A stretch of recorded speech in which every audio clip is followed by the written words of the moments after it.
আজ সন্ধে 7টা নাগাদ ময়নার দরবার মোড় এলাকায় বিজেপির একটি সাংগঠনিক বৈঠক নিয়ে প্রতিক্রিয়া দিলেন তমলুক সাংগঠনিক জেলা সম্পাদক চন্দন মণ্ডল। তিনি জানান, আগামী 5ই জানুয়ারি কেন্দ্রীয় অর্থ প্রতিমন্ত্রী পঙ্কজ চৌধুরী ময়নাতে আসছেন। সেই সংক্রান্তই আজকে একটি সাংগঠনিক বৈঠক হয়। এই সম্পর্কে তিনি কি বললেন শুনুন।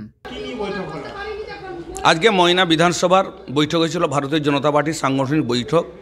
আগামী 5ই জানুয়ারি কেন্দ্রীয় অর্থ প্রতিমন্ত্রী মাননীয় পঙ্কজ চৌধুরী মহাশয় ময়নাতে আসবেন। সেই নিয়ে আমাদের সাংগঠনিক বৈঠক।